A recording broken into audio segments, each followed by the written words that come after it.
پریشان کن رپورٹس یہ ہیں کہ پاکستان میں بچوں میں ڈائبٹیز تیزی سے پھیل رہی ہے. والدین حیران ہیں تو ڈاکٹر بھی پریشان ہیں اور بچے بے خبری میں اس کا شکار بنتے جا رہے ہیں.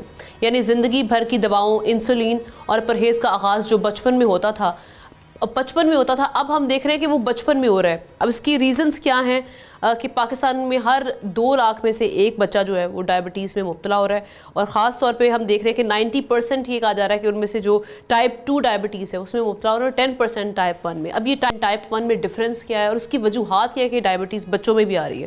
اس پر بات کرنے کے لیے ڈاکٹر اسجد حمید صاحب ہمارے ساتھ موجود ہیں. Thank you so much doctor صاحب.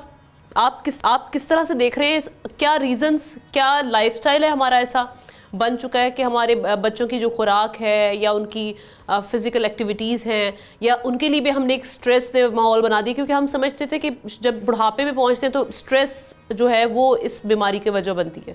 آپ کیا سمجھتے ہیں؟ آپ نے بالکل صحیح فرمایا کہ ڈائبٹیز کی شرح بہت تیزی سے بڑھ رہی ہے، جس میں 90% لوگوں کو ٹائپ 2 ہے، اور اس کے اندر ینگ بچے جو ہیں وہ بھی اس کا شکار ہو رہے ہیں. اور اس کی وجہ سستی، کاہلی، جو اسٹریٹ فوڈ ہے، جو آپ کے فزی ڈرنکس ہیں، جو رات کو لیٹ کھانا ہے، یہ اس کا سبب بن رہا ہے. ہمارے ہاں جو اسپورٹس کی ایکٹیویٹی ہے وہ کم ہو رہی ہے. لیکن اس کے ساتھ ساتھ یہ بھی یاد رکھنا چاہیے کہ پاکستان کے اندر ایک ڈائبٹیز کی قسم ہے بچوں کے اندر، جس کو ہم ٹائپ 1 ڈائبٹیز کہتے ہیں، جو کہ دنیا بھر میں 10% لوگوں میں ہوتی ہے. ٹائپ 1 کی جو ڈائبٹیز ہے وہ پینکریاز یا لبلبا جو ہوتا ہے وہ بالکل ختم ہو جاتا ہے، اور اس کی وجہ جو ہے وہ آٹو امیون ہوتی ہے، اور اس کے لیے بچے کو ہمیشہ کے لیے انسولین پہ ڈالنا پڑتا ہے.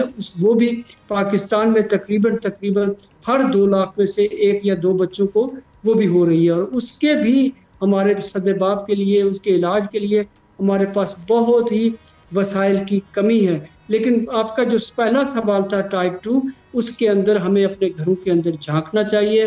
ہمیں اپنے بچوں کو بتانا چاہیے کہ لیٹ نائٹ کا جو کھانا ہے وہ اچھا نہیں ہے، ان کو گھر سے باہر نکالنا چاہیے، ان کو اسپورٹس میں، ایکٹیویٹی میں شامل کرنا چاہیے، اور نشاستے والی جو چیزیں ہیں یا جو فزی ڈرنکس ہے ان سے ہمیں کمی کروانی چاہیے، اور لائف سٹائل کو بہتر ہونا چاہیے. اچھا ڈاکٹر صاحب، ہم یہ کہتے تھے کہ جینیٹکس سے بھی اگر آپ کی یہ بیماری جو ہے یہ منتقل ہوتی ہے.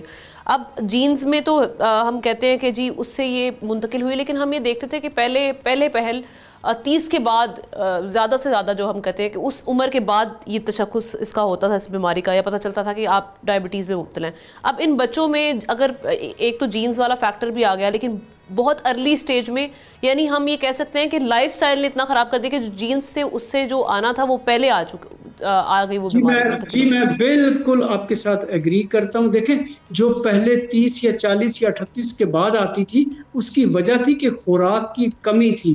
لوگوں کے پاس اتنے کھانے پینے کے وسائل نہیں تھے، اے سی گاڑی نہیں تھا، گھر کے اندر اے سی نہیں تھا، لوگ باہر نکلتے تھے، کچھ نہ کچھ ایکٹیویٹی کرتے تھے، دن میں 2 دفعہ یا 3 دفعہ کھانا کھاتے تھے.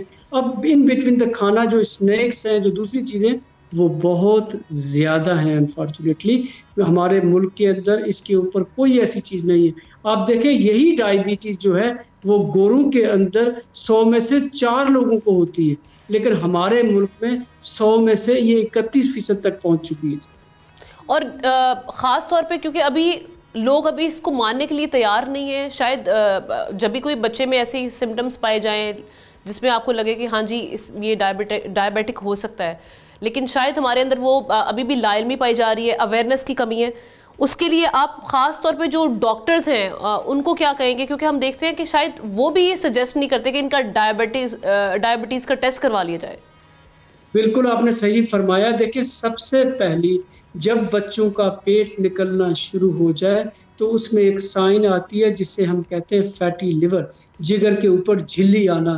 یہ پہلی سائن ہوتی ہے کہ اس بچے کو ڈائبٹیز آ رہی ہے.